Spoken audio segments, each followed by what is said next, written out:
Ang paghahari ni Josiah sa Huda. Ika-22 kabanata. Si Josiah ay 8 taong gulang nang maging hari ng Huda. Sa Jerusalem siya tumira at naghari siya roon sa loob ng 31 taon. Ang ina niya ay si Jedidah na taga-Bozkat at anak ni Adaya.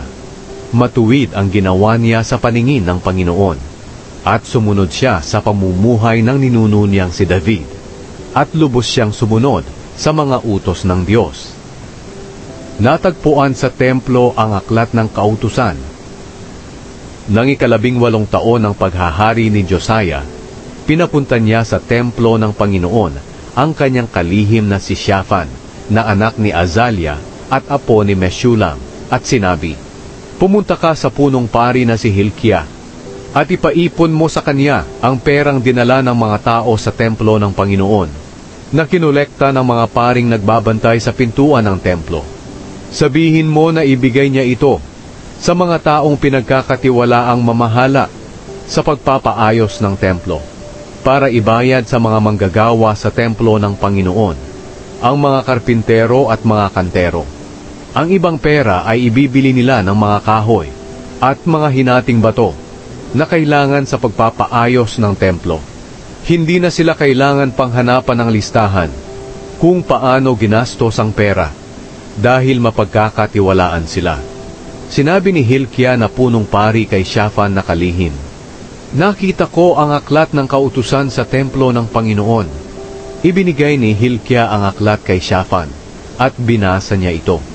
Pagkatapos, pumunta si Shaphan sa hari at sinabi, "Kinuha na po ng mga opisyal ninyo ang pera sa templo at ibinigay sa mga katiwala na itinalaga sa pagpapaayos ng templo."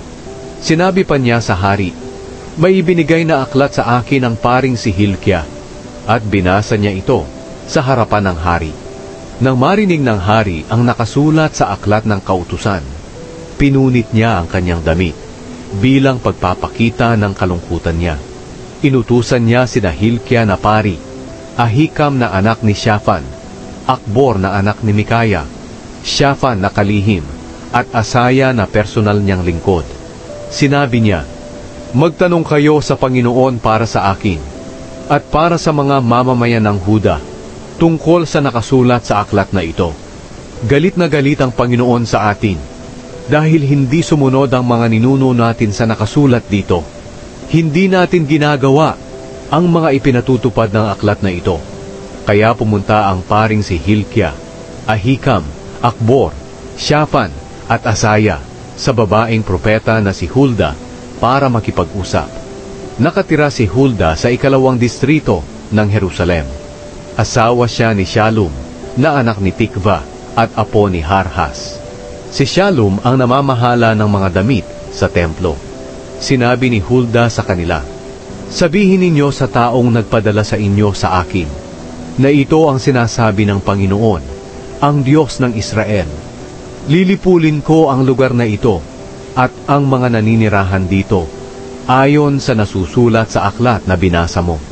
Ipapakita ko ang galit ko sa lugar na ito at hindi ito titigil, dahil itinakwil ako ng aking mga mamamayan at sumamba sila sa ibang mga Diyos. Ginalit nila ako sa mga ginawa nila. Sabihin ninyo sa hari ng Huda na nagpadala sa inyo para magtanong sa Panginoon, na hindi siya dapat mabahala sa mensaheng ito, dahil ito ang sinasabi ng Panginoon, ang Diyos ng Israel.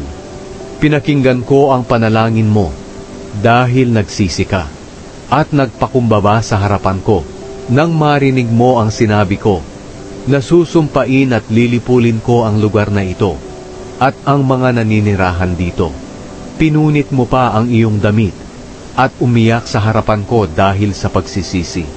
Kaya ako, ang Panginoon, ay nagsasabi na habang buhay ka pa, hindi darating ang kapahamakan na ipapadala ko sa lugar na ito. Mamamatay ka ng may kapayapaan."